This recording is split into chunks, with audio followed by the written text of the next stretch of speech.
ओम नमः शिवाय। दोस्तों, आपका हमारे चैनल पर स्वागत है।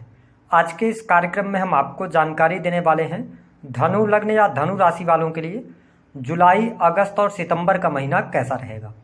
ग्रह गोचरी स्थितियों के आधार पर आने वाले 90 दिनों में आपके जीवन में किस प्रकार के बदलाव होंगे, कौन सी बड़ी खुशखबरी आपको प्राप्त होने वाली है, कौन सी 2 निगेटिव घटनाएं घटित हो सकती हैं जिनका आपको ध्यान रखना है। तो यह वीडियो आपके लिए बहुत ही महत्वपूर्ण है, आप इसे अंत तक जरूर देखें।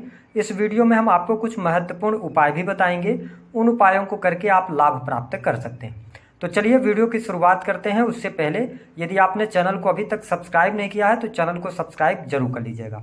देखिए धनु राशि वालों, यदि हम बात करते हैं जब ग्रह गोचरी स्थितियों की, तो जुलाई के महीने की जब शुरुआत हो रही है तो आपकी राशि से सप्तम भाव में सूर्य और शुक्र की युति बनी हुई है। वही गुरुदेव बृहस्पति आपकी राशि से छठे भाव में गोचर कर रहे हैं। बुध आपकी राशि से अष्टम भाव में इनका गोचर होगा।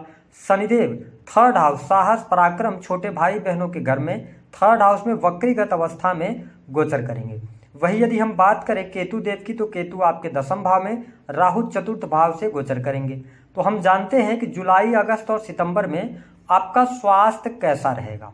देखिए आपके स्वास्थ्य भाव के स्वामी कौन बनते हैं? देवगुरु बृहस्पति, ठीक है, और राशि से छठे भाव में इनका गोचर होगा।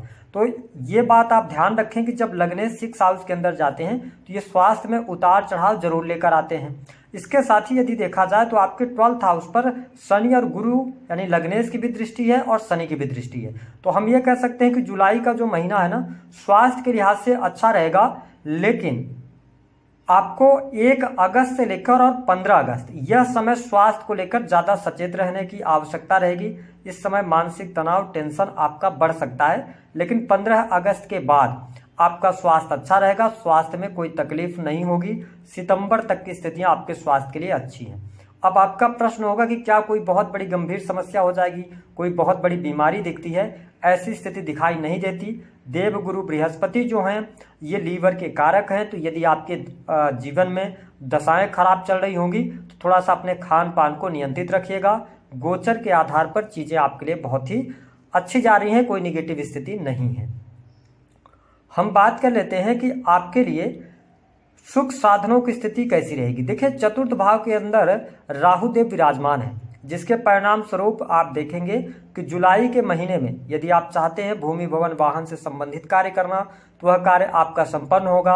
आपके लिए यहाँ पर वाहन का बहुत सुंदर योग बन रहा है, आप बड़ी गाड़ी परचेज कर सकते हैं। हाँ, चौथे भाव में राहु देव के विराजमान होने की वजह से प्रॉपर्टी से जुड़े तमाम कार्य भी आपके होंगे, लेकिन चौथा भाव जो होता है कालपुरुष की कुंडली के अनुसार चंद्रमा उसके स्वामी बनते हैं। तो यहाँ पर माँ की हेल्थ का आपको ध्यान रखने की आवश्यकता रहेगी, जुलाई में भी, अगस्त में भी और सितंबर में, क्योंकि राहु का गोचर जो है यह चतुर्थ भाव से हो रहा है। तो माँ को मानसिक तनाव, टेंशन या आपकी वजह से माँ को चिंताएं हो सकती हैं, तो इसका आपको ध्यान रखना पड़ेगा। हालांकि पारिवारिक माहौल यदि हम बात करें तो आपके लिए अच्छा रहेगा, कोई बहुत ज़्यादा नेगेटिव स्थिति नहीं है। भूमि भवन वाहन से संबंधित आप कार्य कर सकते हैं, आपको लाभ मिलेगा। हम बात कर लेते हैं आपके बिजनेस व्यापार के लिए समय कैसा रहेगा। देखिए धनु लग्न और धनु राशि वालों, बिजनेस व्यापार के लिए 20 जुलाई 2024 तक आपको स्ट्रगल करना पड़ सकता है ना। 20 जुलाई तक आपको संघर्ष देखना पड़ेगा। 20 जुलाई के बाद से आपके बिजनेस में रफ्तार देखने को मिलेगी। साथ ही अगस्त आते आते आपके बिजनेस में ग्रोथ, आपके द्वारा की गई मेहनत का पूर्ण फल भी प्राप्त होगा। कुछ बड़े प्रोजेक्ट्स आपके हाथ लग सकते हैं। अगर आप नए बिजनेस की शुरुआत करना चाह रहे हैं तो 20 जुलाई से लेकर आपके लिए समय बहुत शानदार रहेगा, आप नए बिजनेस की शुरुआत कर सकते हैं। इसके साथ 25 अगस्त से लेकर और 20 सितंबर यह वह टाइम फ्रेम होगा जब आपके बिजनेस में अप्रत्याशित लाभ आपको अवश्य देखने को मिलने वाला है। ऐसी स्थिति आपको देखने को मिलेगी। अगर आप पार्टनरशिप वगैरह में काम कर रहे हैं तो जुलाई का महीना 20 जुलाई तक उतार चढ़ाव दिखा रहा है, लेकिन उसके बाद का समय अच्छा रहेगा। तो बिजनेस के मामले के लिए कुल मिलाकर समय अच्छा दिखाई दे रहा है। हम बात कर लेते हैं आपके लिए किस प्रकार की स्थिति रहेगी, विशेष तौर पर नौकरी की। तो देखिए यदि आप प्राइवेट सेक्टर के अंदर कार्यरत हैं, नौकरी कर रहे हैं, तो आपको मान सम्मान की प्राप्ति होगी, आपके सैलरी में वृद्धि होगी। उच्चाधिकारियों के साथ में संबंध आपके अच्छे रहेंगे। प्राइवेट सेक्टर के अंदर बहुत अच्छी जॉब आपको मिलती हुई नजर आ रही है। यदि आप कंसल्टेशन के कंसल्टेशन के फील्ड से जुड़े हैं, शिक्षा के फील्ड से जुड़े हैं, या आप एजुकेशन के किसी भी प्रकार के फील्ड में हैं, चार्टर्ड अकाउंटेंट हैं, तो आप समझ लीजिए बहुत अच्छा समय आपके लिए रहेगा। प्राइवेट सेक्टर में आपको बहुत अच्छा लाभ भी मिलता हुआ नजर आएगा। साथ ही इसके अतिरिक्त यदि आप जुडिशरी से, लॉ के फील्ड से जुड़े हैं, तो भी आपको प्राइवेट सेक्टर में बहुत अच्छे बेनिफिट्स देखने को मिलेंगे, आपके मान सम्मान में वृद्धि होगी। यदि आप सरकारी क्षेत्र से जुड़े हैं तो सरकारी क्षेत्र से लाभ प्राप्त होगा। अभी तक जो आपको चुनौतियों का सामना करना पड़ रहा था या कार्यस्थल पर आपका मन नहीं लग रहा था, तो आपके लिए समय बहुत बढ़िया रहेगा। इसके साथ आपको स्पष्ट कर दें कि 12 जुलाई 2024 से लेकर 26 अगस्त 2024 तक आपको कॉम्पिटिटिव एग्जाम में सफलता प्राप्त होगी। सेना, पुलिस, आर्मी से रिलेटेड आपने कोई एग्जाम दिया है, मेडिकल लाइन का, या आपने किसी भी प्रकार से इंजीनियरिंग के फील्ड का भी कोई एग्जाम दिया, उसमें आपको सफलता प्राप्त होगी और कहीं ना कहीं से आपको लाभ भी मिलता हुआ नजर आएगा। ऐसी स्थिति देखने को मिलेगी। हालांकि अगर देखा जाए तो आपके लिए 26 अगस्त से लेकर 15 सितंबर यह भी टाइम फ्रेम अच्छा रहेगा, आपके लिए लाभकारी रहेगा, जहां पर आपके लिए जीवन में शुभता और सफलता देखने को मिलेगी। तो मैं ये कह सकता हूं कि जुलाई, अगस्त और सितंबर कैरियर वाइज आपके लिए बहुत अच्छा है, बिजनेस के लिए बहुत अच्छा समय है, आप प्राइवेट सेक्टर के अंदर हैं तो बहुत अच्छा समय आपको देखने को मिलेगा। इसके साथ जो लोग किसी भी प्रकार से ट्रांसपोर्टिंग के काम से जुड़े हैं, यात्रा से रिलेटेड कार्य है, ट्रेवल एजेंसी वगैरह चलाते हैं, या sales, media, marketing, script writing के क्षेत्र में अगर आप कार्यरत हैं, तो भी आपके लिए समय अनुकूल रहेगा। कैरियर वाइज आपके लिए अच्छा रहने वाला। जो लोग विदेशी भूमि से इंपोर्ट एक्सपोर्ट का कार्य करते हैं, विदेश से जुड़े हुए हैं, या विदेश जाने की आप इच्छा है तो आप विदेश जा सकते हैं, विदेश से आपको लाभ प्राप्त होगा। वहां पे यदि आप सेटलमेंट वगैरह चाहते हैं तो वो भी स्थितियां आपके लिए बहुत बेहतर बनती हुई नजर आ रही हैं। और इस समय अवधि के दौरान आप लॉन्ग टर्म के इन्वेस्टमेंट की तरफ भी जा सकते हैं, ऐसी स्थिति देखने को मिलेगी। तो मुझे धनु लग्न और धनु राशि वालों के लिए बहुत अच्छा समय दिखाई दे रहा है। साथ ही आप किसी नए कार्य की शुरुआत भी करने वाले हैं, ऐसी स्थिति भी देखने को आपको मिलने जा रही है। हम बात कर लेते हैं यहाँ पर आपके लिए प्रेम संबंध की स्थिति कैसी रहेगी।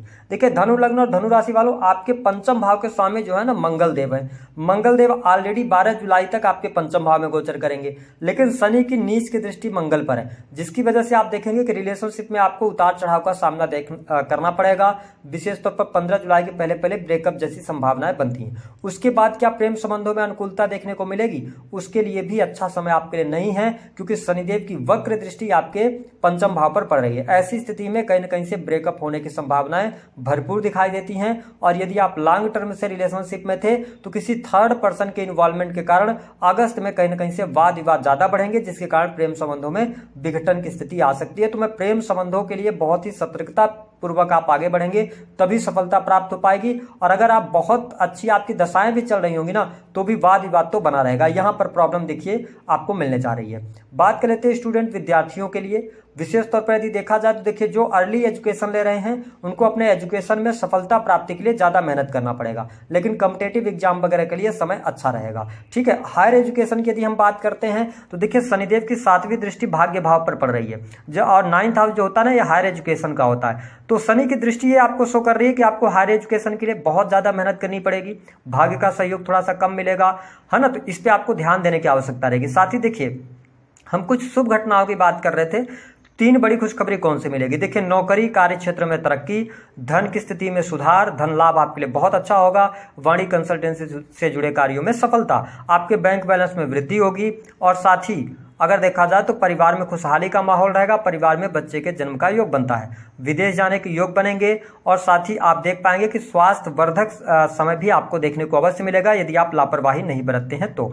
निगेटिव घटनाएं कौन सी होंगी? शेयर मार्केट वगैरह से भयंकर नुकसान होगा आपको, क्योंकि 5th हाउस आपका डैमेज है ना, शनि की दृष्टि की वजह से। तो आप शेयर मार्केट वगैरह में पैसा नहीं लगाइएगा। आप पे कुछ डिसीजन रॉन्ग हो सकते हैं, गलत डिसीजन आप ले सकते हैं, इसका आपको ध्यान रखना। दूसरा, पिता से वियोग हो सकता है, पिता के साथ संबंध खराब हो सकते हैं, पिता की हेल्थ पर पैसा खर्च होगा।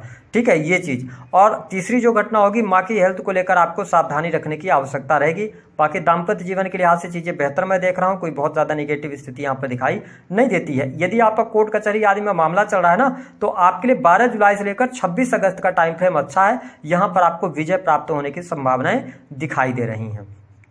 हम बात कर लेते हैं उपाय क्या करना है। देखिए, देवगुरु बृहस्पति को आप बेहतर करें ताकि आपको पेट से संबंधित, लीवर से संबंधित कोई समस्या ना आए, क्योंकि जब लग्न 6 हाउस के अंदर जाते हैं तो कहीं ना कहीं से ये जिस भाव में बैठते हैं, देवगुरु बृहस्पति 6 में है, तो आपके रोगों का नाश करेंगे, ठीक है, शत्रुओं का नाश करेंगे, लेकिन कहीं ना कहीं से थोड़ा बहुत हेल्थ पे ये डैमेज करते हैं, ठीक है। तो इसका आपको ध्यान रखने की आवश्यकता रहेगी। लोन वगैरह अगर आप लेना चाहते हैं तो लोन यहाँ पर लेने के योग बन रहे हैं। लोन के माध्यम से आप किसी नए कार्य की शुरुआत भी कर सकते हैं, ऐसे योग दिखाई दे रहे हैं। उपाय, देवगुरु बृहस्पति के मंत्रों का जप कीजिए। इसके साथ में सूर्य को मजबूत रखिए। भाग्य का सहारा प्राप्त करने के लिए भगवान सूर्य को अर्घ्य दीजिए, ठीक है। और आलस्य ना करें, ठीक है। अगर आप मेहनत करते हैं इस दौरान तो अभी समय आपके लिए बहुत अच्छा है, आपके धन पद में वृद्धि होने जा रही है। ओम नमः शिवाय। दोस्तों, आपका हमारे चैनल पर स्वागत है। आज के इस कार्यक्रम में हम आपको जानकारी